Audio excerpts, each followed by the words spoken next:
और ये उस सूरत की बात थी जब कराची के लोग ये चाहते थे कि कराची में मेयर जमात इस्लामी का हो, और उसके लिए कराची के लोगों ने जमात इस्लामी पर एतमाद भरपूर तरीके से वोट डाला, और जमात इस्लामी और किसी भी दूसरी पार्टी का फ़र्क वोटों में आधा था तकरीबन।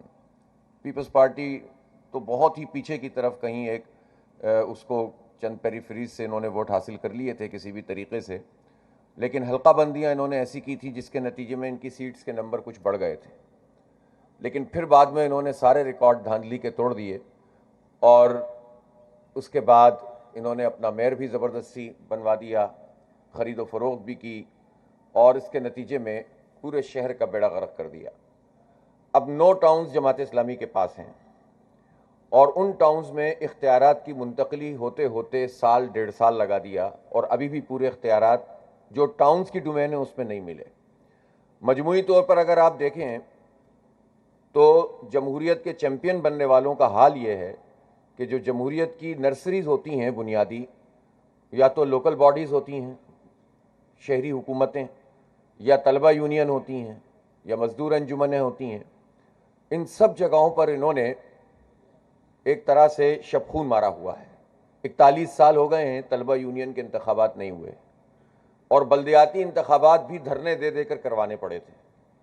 करना नहीं चाहते, और कर दें तो सारे इख्तियारात अपने पास रखते हैं। इस वक्त भी बल्दियाती किसी भी मुल्क में, दुनिया के किसी हिस्से में आप जाएं, और जब आप ये कहें कि बल्दियाती मामलात क्या होते हैं, तो कोई भी आपको ये बताएगा कि बल्दियाती जो इश्यूज़ होते हैं या काम होते हैं, उसमें सड़कें होती हैं, उसमें पानी होता है, सीवरेज होता है, कचरा उठाने का निज़ाम होता है।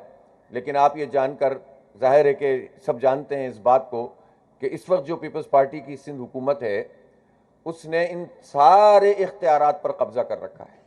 यानी कचरा उठाने का निज़ाम वो पूरा का पूरा सिंध हुकूमत, और फिर उसका एक चैप्टर उन्होंने कराची में बना तो दिया है, लेकिन सिस्टम वही चल रहा है सिंध सॉलिड वेस्ट मैनेजमेंट का। यानी ये भी बल्दियाती नुमाइंदे, जो मुंतखब नुमाइंदे हैं, जो ग्रास रूट लेवल के नुमाइंदे हैं, उनको ये इख्तियार हासिल नहीं है कि कचरा उठाएं।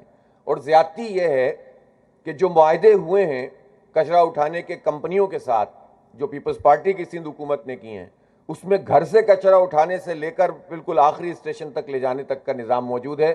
लेकिन आप सब जानते हैं, हम भी यहीं के रहने वाले हैं, कि हर घर से जो कचरा उठाया जाता है प्राइवेटली लोग उसके पैसे अदा करते हैं ना आप लोग सब। इसका मतलब ये क्या है कि कितना करोड़ों नहीं अरबों रुपए का फ्रॉड होता है, और ये सारा पैसा कहाँ जाता है? इन्होंने ज़बरदस्ती जो है थोड़े थोड़े पैसों में मुख्तलिफ इलाकों से, पूरे सिंध से लोगों को, मज़दूरों को लाकर यहाँ पर इसमें सिंध सॉलिड वेस्ट मैनेजमेंट में नौकरियाँ दे दी हैं, और उनके नाम पर देते थोड़ा सा हैं और शो बहुत ज़्यादा करते हैं, और अरबों रुपए करप्शन करती है पीपल्स पार्टी की सिंध हुकूमत। और हमारे ये जो जिनको मेयर बना दिया गया है मुर्तज़ा वहाब साहब, इस मसले पे तो वो कभी बात ही नहीं करते। उन्हें इससे गरज ही नहीं है कि लोगों के साथ क्या सलूक किया जा रहा है, इस शहर के लोगों के साथ, बल्कि उल्टा अगर कोई काम करने जाए तो उसमें आके रोड़े अटकाते हैं। अभी मुझे इन्होंने बताया आतिफ अली खान साहब ने कि ये जो हमारा पूरा इलाका है जिसमें ये चाहते हैं कि यहाँ रिक्रिएशनल एक्टिविटीज़ की जाएँ, पार्क्स बनाए जाएँ, तो जब इन्होंने काम शुरू किया तो सिटी वार्डन के नाम पर जो भर्तियाँ इन्होंने की हैं उनको लाकर खड़ा कर दिया, और काम करने से रोकते हैं। यानी काम करने से रोकेंगे, करप्शन करेंगे, लूट मार करेंगे, कब्जा करेंगे, ये इन्होंने अपना वतीरा बनाया हुआ है। बहरहाल इन चैलेंजेस का मुकाबला करते हुए इन्होंने मेहनत की है, और ये जमात इस्लामी की पूरी लीडरशिप को क्रेडिट जाता है कि अब अल्हम्दुलिल्लाह एक मरतबा फिर हमारे इन 9 टाउन्स में जमात इस्लामी के तामीर व तरक्की का एक नया सफ़र शुरू हो गया है। और हमने पहले भी ये बात कही थी कि हम इख्तियार से ज़्यादा काम करेंगे, हम उस पर कायम हैं। अल्लाह का शुक्र है कि हम अपने इख्तियारात से ज़्यादा काम कर रहे हैं, इसलिए कि सीवरेज के मसाइल ये भी इनको देखने पड़ते हैं। अगर ये सीवरेज का मसला हल न करें तो जो सड़क ये बनाएंगे अंदर की गली वो तो टूट जाएगी। तो ये काम जो वाटर बोर्ड के करने का है, जो मुर्तज़ा वहाब साहब के मातहत है, वो भी जमात इस्लामी के टाउन चेयरमैन और यूसी के लोगों को करना पड़ता है। जो काम जो है वो कचरा वाला है, उसकी भी मैनेजमेंट करनी पड़ती है, उसकी भी देखभाल करनी पड़ती है। नालों की सफाई जो उनके जिम्मे जो नाले आते हैं उसको भी इन्हीं को देखना पड़ता है। इतना बड़ा यहाँ नॉर्थ नाज़ाबाद का प्रॉब्लम मुस्तकिल चला आ रहा था बरसा बरस से, और उसके लिए कोई इंतज़ाम नहीं था कि सीवरेज का वो पूरा पानी आकर जमा हो जाता था और पूरी आबादियों की आबादियां ख़राब हो जाती थी। इन्होंने उसको सेट कर दिया है अल्हम्दुलिल्लाह, और अब गुजर नाले से उसका कनेक्शन हो गया है और उसके नतीजे में अब वो पानी वहाँ से ड्रेन आउट होगा। अब प्रॉब्लम ये है कि S3 मंसूबा कहाँ चला गया जिसके साथ उसको जुड़ना था। तो 12-12, 15-15 साल से कराची के बड़े बड़े मंसूबे पेंडिंग पड़े हुए हैं। S3 नहीं बन रहा। KCR कराची सर्कुलर रेलवे 6-8 दफ़ा उसका इफ्तिताह कर चुकी हैं मुख्तलिफ गवर्नमेंट्स, नहीं बन रहा। इसी तरह ग्रीन लाइन ये जो यहाँ से जाती है आगे जाके रुक गई है, वो आगे नहीं बढ़ पा रही है, इन्होंने मजीद रोक दिया उसको। रेड लाइन है यूनिवर्सिटी रोड का बेड़ा गर्क कर दिया है। ऑरेंज लाइन ऐसा शाहकार मंसूबा है अल्हम्दुलिल्लाह कि जिसमें ये कोई 4-6 किलोमीटर का इन्होंने एक पूरा स्ट्रक्चर बनाया और दरमियान में जो बनारस का पुल है उसको भी उन्होंने छोड़ दिया और ये घुमा के 5 नंबर की औरंगी की चौरंगी से सैर करवा के ये ट्रेन इसको ले आते हैं बसों को, और इसको ये ऑरेंज लाइन कहते हैं। पूरे औरंगी को भी कवर नहीं किया इन्होंने इसमें, और कहा था कि हम इसको कनेक्ट कर देंगे ग्रीन लाइन के साथ, वो भी नहीं किया। यानी कौन सा एक काम है जो पीपल्स पार्टी ने पिछले 15 साल में कराची वालों के लिए किया हो। 15,000 बसों की जरूरत है कराची को, ये हम नहीं कह रहे, ये वर्ल्ड बैंक की रिपोर्ट्स कह रही हैं, ये बैनुल अक़वामी सारी रिपोर्ट्स कह रही हैं। 400 बसें लाकर बेवकूफ बना रहे हैं लोगों को, और बसें तो ले आए बाइकों पे इस पूरे शहर को और चिंचियों पे लगा दिया, इसलिए कि आपने बल्क ट्रांसपोर्ट प्रोवाइड नहीं किए। अब चिंचियां चलें, धक्के खाएं आप उसमें, या बाइक्स हैं जो 50 लाख से ज्यादा इस शहर कराची में हो चुकी हैं, और इसलिए हो गई हैं कि ट्रांसपोर्ट अवेलेबल नहीं है। ट्रांसपोर्ट अवेलेबल नहीं है, सड़कें बनी हुई नहीं है, और ई चालान कितना हो रहा है? 25,000, 20,000, 10,000, 5,000। ये क्या ड्रामा है? यानी जो चालान लाहौर में 200 रुपए का है वो कराची में अगर 5,000 रुपए का होगा तो फिर पीपल्स पार्टी की शान में अगर लोग कुछ बयान फरमाते हैं तो इसमें उनको परेशानी क्या होती है?